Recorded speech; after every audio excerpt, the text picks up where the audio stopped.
Hello, I'm Marcia Kavanaugh. Thanks so much for joining us. Because of COVID, hospitals have been full this week, though not full enough with people waiting in line for vaccinations. We'll look at the latest implications of the virus, including pleas from the governor, tension at school board meetings, and how the crisis is affecting other states. On the crime beat, the numbers of shootings keeps increasing, and the murder of a pregnant mother with child raises questions about women being targeted. Elsewhere, the Saints versus the state attorney general are at the line of scrimmage over COVID-related season ticket issues. And on the field, for us, are tonight's Informed Sources. Errol, Laborde, producer of Informed Sources. Kevin McGill, reporter, The Associated Press. Don Ostrom Talbot, Channel 12's Future Watch reporter. And Ramon Antonio Vargas, the Times-Picayune, the New Orleans Advocate. All righty, first we go on over to Kevin, and it's, so much to talk about with COVID, and none of it really is very good, although you have one little bright spot. Yeah, if there's a sliver of hopeful news, it's that hospitalizations have stopped climbing a straight line up. We had set a record for hospitalizations during this fourth surge on August 2nd, somewhere a little above 2,000, and they kept climbing and climbing for 16 days. A couple of days ago, they kind of leveled off, even dropped just a little. We're just a tad below 3,000 now. That's not great news. The hospitals are obviously overcrowded. Administrators and physicians are still pleading with people to get vaccinated, and we are still seeing. I think over in Lafayette just a few days ago, there was a report that more military aid has been brought in to help staff a hospital over there. But it may be at least some sign of hope. But vaccine rates also are inching up. We've got about 47% of the state's population had gotten an initial shot as of the last report. More than 39% are fully vaccinated. Again, a lot lower than officials are hoping for, and lower than the national average. But a week ago, the figures were about 45% and 38%, respectively. So that's going up. Still, today they reported nearly 6,000 new infections and another 67 newly reported deaths. Deaths from COVID have gone up markedly in August, especially since midsummer, when we were beyond the third surge and before the fourth surge had begun. You'd say the hospitals are just being overrun. They're seeing around the state just very few ICU beds available in some areas. Staff is just really being overworked, where they're pitching in, doing things that they necessarily don't normally do, just to try to get these patients taken care of. Over in Lafayette, they shut down. Auctioner officials were saying yesterday that their facility in Lafayette, they shut down surgeries so that those doctors and nurses could work in a COVID ward. And this is stressful on doctors and nurses who are trained specifically for one area and are used to working in one area. This is a change in routine for them. Ochsner said they system-wide, they canceled 1,160 surgeries and procedures in the past week. That's just that one system. It's the largest in Louisiana, but it's typical of some of the others. Shut down that hospital, the surgical hospital in Lafayette. And meanwhile, hospitals are in kind of some of the hospitals are in a argument with insurers, which arguments with insurers predate COVID by obviously, but they're trying to get patients in the Medicaid Advantage plans. Some of these plans are by the hospital's reckoning, too slow to transfer patients out of hospital beds to maybe inpatient rehab facilities or nursing homes, that sort of thing, and that takes up space. And for that and other reasons, I've had just this week a couple of administrators tell me they've had people waiting and waiting and waiting for hours or more in their waiting rooms, including some on ventilators, and not in waiting rooms, in emergency rooms. And, an emergency room is not where you put a person on a ventilator generally. You want them in an ICU bed, and so that's how bad it's gotten. And the fact that hospitalizations have dropped by, I don't know, maybe a dozen in the last couple of days isn't a huge help. There's still roughly 3,000 people in hospitals, and that's several hundred more than you ever saw during the height of the last surge. During the beginning of this, in the last year at the convention center, we had sort of overflow facility, medical facility. Has that been reopened? And no, it has not. And I don't believe that they need that. Yeah, it's not so much. We say a bed. They need beds. What they need is staff. Yeah. They have the physical capacity, at least from what I've seen in most of the areas. It's a matter of having, but you can't open the bed if you don't have someone to take care of the patient in it. And that's where the problem is. So far, although we've had report, obviously the governor a couple of weeks ago announced federal help. There was the report in Lafayette of I believe it was naval medical personnel coming in to help. So more beds can be opened if you have more staff. But there was a nursing shortage before the pandemic, and that's a big problem now. So in Orleans Parish now, in order for somebody to get into restaurants and other places like gyms, et cetera, you're going to have to be able to show your vaccination card. Yeah, how's that gone over? That policy was announced last week by the mayor. It took effect technically on Monday, although they said there would be a grace period. Mixed reactions. Some restaurants had already implemented such a policy, and I talked with one restaurateur who said when he implemented it and told people who had not heard about it, he was met with some anger and loss of business that way. On the other hand, he said some people have shown support, and so I don't know that it's measurable yet. Next week, I believe on Monday, is when the city starts really enforcing it, and we'll see how. And the city, by the way, a few days ago mentioned that through the Jobs One program, they're offering staff help to restaurants or facilities that need help trying to set up their system, however it might work, to make sure that their customers have proof of vaccination or a negative COVID test. And the city would cover that cost? Yeah, they said they have the funding and they have the staff, was the way that I believe Botid will put it at the news conference earlier this week. And the mayor has said if businesses don't comply, it's a chance that they'll be closed. They can face shutdown. They can survive fines, or they can face shutdowns. It's a code enforcement mechanism at this point, but we'll just have to see how people comply and how the city has the means to enforce it. Okay. All right. Thanks a lot, Kevin. Let's go on over to you, Don, and still keeping with this COVID theme. And, of course, school is now in session for the most part. And it's also causing a lot of controversy and disagreement among folks. Well, school board meetings have never been the place to go for a happy love fest, I don't think, any time in our history, especially in this area. It's been worse this week. There was a Bessie board meeting, the Board of Elementary and Secondary Education, where they were looking to address the governor's mask mandate and whether or not that should be applied across the board to all school districts, or whether school districts should have some independent control.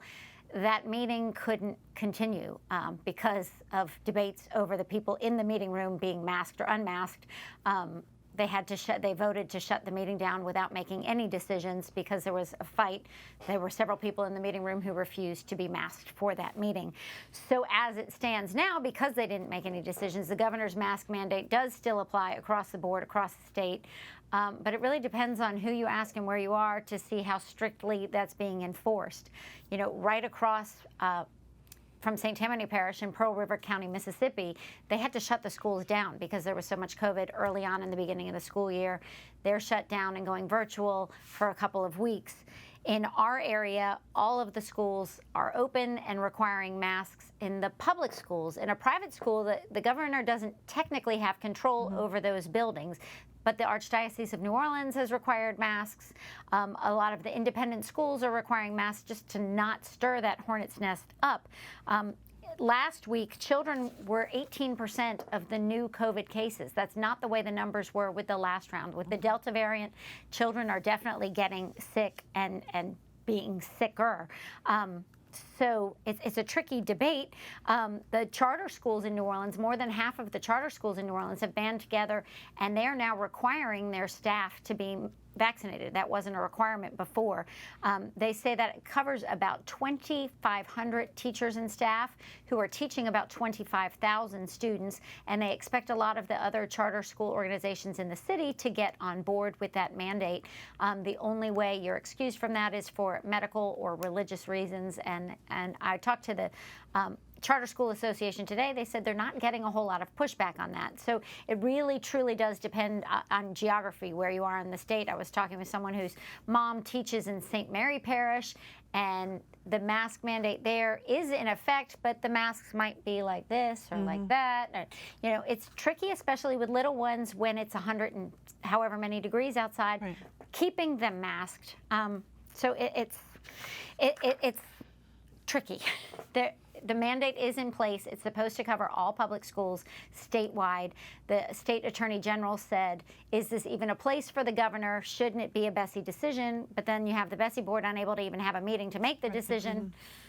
So, you know, regarding the vaccinations in the charter schools, that's in Orleans Parish. That's not a school board decision or a superintendent's mandate. This is from the individual charter. This is from the individual charter schools who have band together as an organization. They end up fighting each other for teachers and staff and plucking from one another, but they have actually gotten together and said this is the best thing for all of our schools going forward, to have this vaccine requirement and keep our schools open and keep our kids healthy. And so kids right now, you know, we're seeing signs of infection, you know, kids coming down with COVID, and a lot of children are being quarantined. Well, and yeah, thousands in Orleans Parish alone being quarantined because of exposure. Kevin didn't touch on Children's Hospital, but Children's has had its beds full for the first time because of COVID, unable to accept new patients. Yeah, and the governor and Dr. Cantor, the health officer, were saying today that just what you said. There's many more children than were during the past, and many of them, some of them are on ventilators. It's affecting children more. Right. That is really, really frightening. And of course, there's under 12, no vaccines for them. Right. They can't be vaccinated yet. That's when we were talking about the mandate earlier with Kevin. It's a tricky question to ask. I have children who are 10 and 13 and 15. My 13 and 15-year-old can be and have been vaccinated, but my 10-year-old can't. And, you know, how does the person working at a restaurant judge how old a child is? Yeah, it definitely is kind of tricky. It opens a huge can of worms. Yep, it is. But I mean, this whole public health crisis is just that. It's a crisis, and then we just have to deal with it. Well, and the CDC has come out and said masks make the most sense, and being in school makes the most sense. Those are two CDC guidelines for this school year, that the safest place for kids to be is in school. And part of that is just their mental health, not their physical health. Their mental health, their access to meals for the children who need meals, and definitely their access to education. Right. But masking keeps them in school. And that's what the schools are trying to do. They're trying to keep them in the in-person schooling, because there's ground to make up, unfortunately. There's a lot of ground to make up. Right. The tests show that we lost a lot in just 1 year. I think reading in certain parishes locally is more than 4 months behind. Yeah, so that we definitely have to work hard to get our kids back up to speed. Okay, doke, Don, thanks a lot. And Errol, over to you, continuing once again COVID and, you know, how governors are handling it, including ours. You know, even though this country was started as a union of states to form a country, we don't hear much about the states in day-to-day life in the United States. But every so often there's an issue that you do. And I remember when this particular issue started, thinking we're going to be hearing a lot about governors in the next couple of years. And we are. And if you look at the situation today, of the 4 most populous states in the country, which are California, Texas, Florida, and New York, the governors of all of them are in controversy right now. One of them is almost out of office. The other could be almost out of office, and that is Gavin Newsom, who's the governor of California, and he's facing a recall. California has this unusual recall election where citizens can do a petition, they can have a vote, and they can kick their governor out of office. And that's going to happen September 14th. There's going to be a vote, and the last poll I showed, for those who were in favor, 48%. Those who are opposed, 48%. And if he is put out of office, then they have another ballot with just a whole bunch of names listed, and whoever gets the plurality wins. We saw that system in 2003 when a guy named Gray Davis was recalled in California, and that was the rise of Arnold Schwarzenegger as governor. That's how he became. In Newsom's case, it's not all COVID, but it's because there are all kinds of problems in California with fires and crime and homelessness. There was sort of a COVID-related incident that he was spotted at a restaurant in Sonoma, a very exclusive restaurant, and he and friends were eating, and he wasn't masked. I'm familiar. I know somebody who ate at that restaurant one time.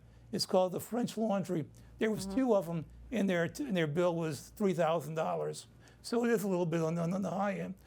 So anyway, the recall comes up. So Gavin Newsom might be out of office, and who knows who the new governor would be. In Florida and in Texas, you're facing sort of like similar issues, where you have governors, kind of conservative Republican governors, who do not want enforcement of no mask mandates, and they're both fighting it, and they're having resistance. There was a twist added this week, though, when the governor of Texas, Governor Abbott, was diagnosed positive with COVID, and so he has it, even though he's been fighting that. Ron DeSantis has a lot of opposition in Florida. And then, of course, in New York, we have Andrew Cuomo, who's resigned. Now, he's resigned because of harassment, so having nothing to do with COVID. But COVID's put him in the spotlight over the last few months, over the last year. And if you remember early in the issue, he faced some really tough decisions, like having to close down New York City, having to close down Broadway, having to ask Donald Trump to bring in those hospital ships. And so at the very beginning, he had one of the toughest things. Of these governors, I want to point out that there's one governor who's lower down in population, who seems to be doing okay and holding his head above water, and that's John Bel Edwards. You talk to people in politics, and it seems like there's respect about the way he's handled it, that he's had a good grasp of healthcare issues, that his press conferences have been informative, that he's doing the things that I think the scientific side wants him to do in terms of enforcing the vaccinations and the masking. And certainly he's always emphasizing vaccinations and masking, but not everybody agrees with the way he's handled everything. I mean, certainly there are members of the legislature who have opposed it, and other folks across the state. Well, you have a Democratic governor and you have a Republican legislature. And the fact is that Louisiana has lagged behind in terms of people getting vaccinated. But I don't think it's because of any lack of effort at the state part. I think it's just all kind of things that just going on in attitudes and just the nature of the people. Right. All right, Eve, thanks a lot. Ramon, over to you. Let's talk about crime. And just seems to be so many shootings and women becoming victims. So the explanation for one is really in is really in the other of the two things you mentioned. Obviously, week to week, the number of shootings and the rate of shootings is going to fluctuate, but there's no doubt that shootings are higher, are occurring at a higher rate this year than they were last year, and obviously in years before, and because of that, just because there's just more raw shootings and the raw number of killings is also up, there's going to be more types of all the things that I think the public notices, right? Whether that's the slaying of women, or shootings on the interstate, or shootings on Bourbon Street. It's one of the most common questions I get. Man, it really seems like there's a lot of shootings on Bourbon, shootings on the interstate. It really seems like women are being killed at a higher rate. And the thing is, I think too, I don't see any evidence beyond it just being a product of all types, all modes of those crimes being up. When women, even in relatively peaceful years in the state, are killed at a higher rate in Louisiana than they are in other parts of the country, in other states in the country, and in Louisiana, and it's mostly going to be by domestic partners, or men with whom they are acquainted with in some form or fashion. And then by the same token, one case that captured a lot of people's attention this week was the killing of Rochelle Warren, who is a personal care assistant, who was a personal care assistant, and she was driving in the Desire. Someone opened fire on her car. She was with a man who was accompanying her, and she was shot and killed in that attack. We don't exactly know what the motive was. We don't exactly know what's going on there. And she was pregnant. But she was pregnant. She was 7 months pregnant, and her baby died too. Her baby did die as well. 7.5 months pregnant. A baby that was going to be named Ricky Jr. It was going to be her third son, and she, Rochelle Lemon kind of ticks those two boxes that you see the grim reality that women in New Orleans and in Louisiana are going to be killed at higher rates, and additionally, pregnant, one of the leading causes of one of the leading causes of death for women who were pregnant in Louisiana, in addition to a pregnancy related complication like preeclampsia at a similar rate, is going to be homicide, unfortunately. And so when violence levels are elevated, those are you are unfortunately going to see and take note. The public is going to notice that this seems to be occurring more. But it's really like a rising tide, right? And so all ships are lifted by a rising tide, and this is the sad reality. So these shootings that we've seen, they're still looking for a suspect in the case of this woman who was killed, this lady and her baby, her unborn baby, killed in a shooting. There's no suspect, or do they have any idea? I mean, was just somebody passing by and shooting? As of a little while ago, I mean, there's not much information that I was able to find. As of a little while ago, there hasn't been any suspect publicly named. There haven't been any arrests made. I mean, I tracked those pretty closely, and that's different to say that they have no idea what happened. A lot of the times, intentionally, police will hide their will withhold their theory or publicly discussing their theory behind a case, and sometimes they suspect people but stop short of publicly identifying them as suspects. But as of now, publicly, their public stance is going to be that that case remains under investigation.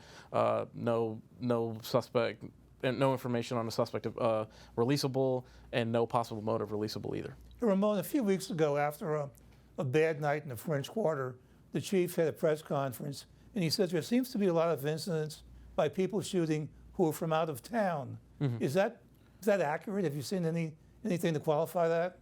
I believe he'll be referring to those shootings in the tourist popular areas, Bourbon Street and the surrounding streets, the Central Business District. Certainly, anecdotally, in recent years, you've seen people from out of town. Bourbon Street draws visitors, out-of-town visitors or out-of-the-area visitors, and so there's going to be large numbers of them there, and sometimes they will be drawn into violence. At the same time, I mean, I think there were recently back-to-back weekends where multiple people were shot on Bourbon Street, and in one of the cases, at least, one of the people who was arrested, who was booked, was from Violet, right? So the St. Bernard Parish, and whether that means out of town, I mean, that's certainly the New Orleans area. Yeah, it's not Orleans Parish, but so there is that. Yet I've also seen people from Acadiana, people from out of state, be ensnared in that in some of the carnage on Bourbon that has made the headlines. All righty, Ramon. I know you're covering a lot of those, unfortunately. Thanks a lot. Thank you. Kevin, over to you. A few minutes for this. The Saints and their ticket policy. Well, you go back to a little over a week ago, the mayor said that indoor venues are going to have people, if you want entry, you're going to have proof of vaccination or a recent negative COVID test. The Saints said they would comply. They didn't say they would refund the money for any season ticket holders who were not willing to comply. Attorney General Jeff Landry, who has been out front about opposing mask mandates, vaccine mandates, said that the bond commission, the state should withhold approval for some funding. I think borrowing actually for some improvement projects at the Superdome. Superdome, of course, is a state-owned building, but the arrangement with the Saints, there's a lot of financial benefits for the Saints from the developments of the dome. The Saints announced their new refund policy on Thursday, saying they'll give season ticket holders until Tuesday to request a refund. They also said that at that point they'd had only about 120 season ticket holders request refunds, and they also said it should be noted that they've received thousands of calls from people saying they want to purchase any season tickets that are turned in by those folks. Despite all of that, the Bond Commission yesterday decided not to go ahead with approval of the funding for the Saints projects. They also, and that was a separate vote from I think about $30 million in a line of credit for the city for some projects. Now, as for the Saints, the Senate President Page Cortez, who was among the bond, legislative leaders are among bond commission members, said he just wants to make sure that the refund policy is sufficient for those ticket holders who don't want to show proof of vaccination or a test. The $30 million for the city, the legislators or the bond commission members were a little more coy about their reasons. They said there were multiple reasons. Now, there was one Houma representative, a Republican, Jerome Zerang, who said that he conceded that the vaccination request was a requirement was part of the reason, but he said there were other reasons too that he didn't go into, and most of the members who voted against advancing the funding were kind of quiet about their reasons. But it happened obviously just days after the mayor had ordered the vaccine proof mandate. So a lot of people are just saying that's an obvious motivation behind it. So did Jeff Landry's demand sort of nudge the Saints? Quick answer. Yeah, it looks that way. Again, some of this is just the time it happened. You just have to read into it and Okay. read between the lines. All righty, guys. Other stories now. E, let's start with you. You know, New Orleans has a huge background of social aid societies, especially in the black neighborhoods. They provided a lot of the social services that private industry didn't provide at one time. So we have a huge history with that. Zulu evolved out of that. Anyway, Clerk of Court Chelsea Richard Napoleon is starting a presentation on all those societies where people can go to their website, they can look up the societies from the past, who belong, and they can also go to her office. I think it's going to be a valuable research tool, not just for that, but for a lot of the other institutions in New Orleans. Okay, thanks. Don? Be careful not just with COVID this weekend, but with the heat. It's going to be the hottest weekend for the summer so far. Heat index values to exceed 112. Oh, so boy. stay hydrated and stay cool. All right, Ramon.